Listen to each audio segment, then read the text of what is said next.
You know what? I'm just gonna say to Sangkay Janjan, Paulo Cruzada, oh, you see what I interview with Kuya Ver, oh, Kuya Ver is a victim of martial law. To all Filipinos anyway, don't be a pro-Marcos. Kuya Bear and Matthew Timbal were right. Marcos never again to martial law. It is what all of you like.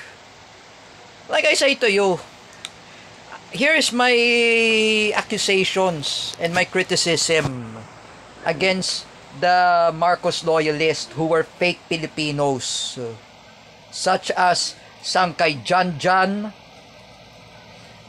Tata Eme Nilao, Marcos Sacalaman, and even Paulo Cruzada, Gina Sejo, Jeffrey Asejo, Teacher May Tiburcio, Teacher Evelyn Caja, and Romeo TV Vlog. Especially Danmar Dayaw. I have to nothing to mention about Danmar. Oh, including those BBM trolls and bloggers there. I am just criticize against my own enemies. Oh, you know, nobody to idolize Marcos. Philippines was being embarrassed of corruption. Now you see, Ronald Rivera was being scammed by Bongbong Marcos. He never voted Bongbong Marcos. Oh, in 2022, he got scammed. Oh, everyone, it's our fault too. I know, like I said before, me and Ate Nenet, we are against Marcoses. I interview with Ate Nenet after I buy soy sauce, and she told me, we discussed about the issue of corruption in the Philippines, because she said to me, this is our fault too, that we endorse Bongbong Marcos just because of Sara Duterte. Oh, there's nothing can do about it. And you know, folks, when I made this YouTube blog, oh, like I said before, oh, this is what Matthew Timbal says. Oh, he curses Bongbong Marcos with the F word. Oh, he's a plunder during the time of Janet Lim Napoles. And what those Filipinos are saying, paano po si Bongbong di pa kasi nakulong? You know what they saying? Because of corruption. During the time of Noynoy Aquino, my former enemy, he jailed all the corruption in the Philippines. Like Senate, like Juan Ponce Enrile, Jinggoy Estrada, including Ramon Bong Revilla. Oh, he jailed them. Is this what you like to those idiot loyalists of Marcoses? Huh? I advise to you, nobody to idolize Marcos, especially you, Carlos Santos Fernandez. Carlos, my friend, if you don't listen anyway to Kuya Bear is a victim of martial law of Marcos Sr. Kuya Bear and Mang Rodelio Daguman are victim of martial law of Marcos Sr. If I say again, Carlos Santos Fernandez, I talk with Kuya Bear about the corruption in the Philippines. He experienced martial law when he was a kid. Mang Rodelio Daguman was, how old was Mang Rodelio Daguman? Oh, 10 years old. Oh, he experienced EDSA People Power. Kuya Bear experienced People Power in 1986 when he was 36 years old. Oh, and Kuya Bear experienced martial law when he was 13 years old in his teenage years. Oh, Carlos Santos Fernandez, if you don't understand what does Kuya Bear said to me, Marcos are the truly thief. Take a look, Carlos. Ferdinand Marcos Sr. is the greatest robbery of the Guinness World of Record.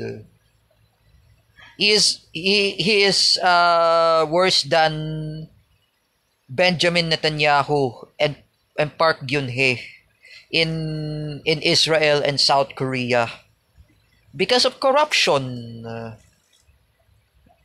That's what I reason.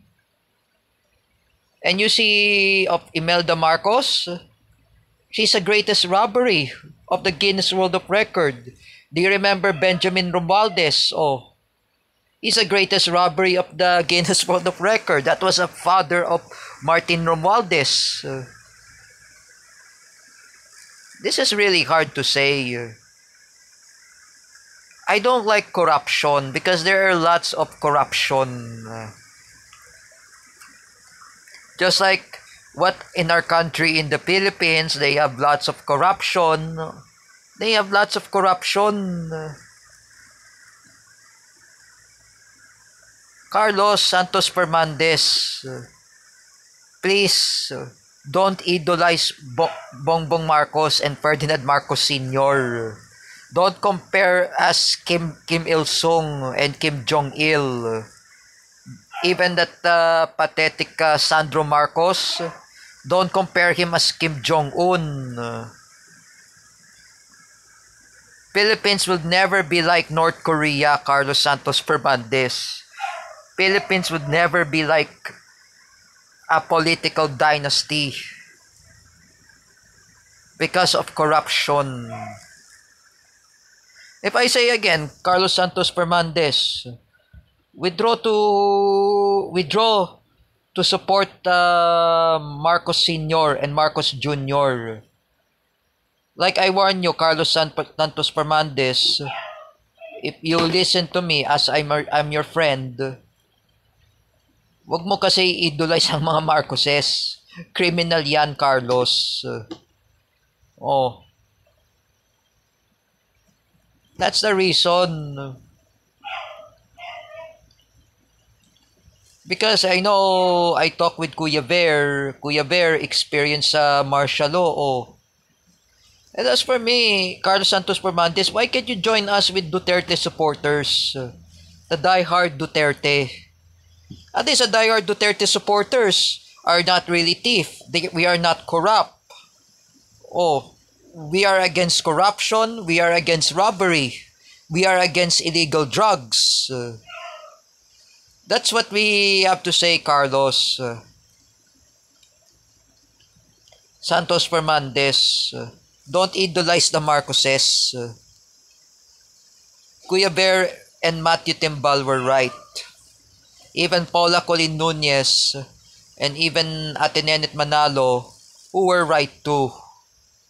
They are anti-Marcos. If they are anti-Marcos, I say again, Carlos Santos Fernandez, nobody to idolize the Marcoses. Like I said before, don't join with those pathetic BBM bloggers, Carlos Santos Fernandez, like Sangkay Janjan, Paulo Cruzada, Jordan Bunagan, Gina Asedio, Jeffrey Asedio, Teacher May Tiburcio, Teacher Evelyn Caja, and including Nino Barsaga, and Romeo TV Blog, and Tata Emenilao, and Marcos Sacalaman. Those idiot BBM supporters who were my arch enemies. Don't listen to them, Carlos. You have to listen to us as we are Duterte supporters. Even Teacher Jessa Fernandez, Jens Manaid, even his brother Alan Manaid, even Jens Manaid's sisters, and including my fellow Duterte supporters who were anti-Marcos. Oh, there's lots of people there who are anti-Marcos. Oh, Carlos, you listen to them. Makinig ka sa kanila. Don't idolize the Marcoses. Nakakasuka na, Carlos. I say to you. Nakakasuka ang mga Marcoses. That's very disgraceful. The Marcoses are very disgraceful to the Filipinos.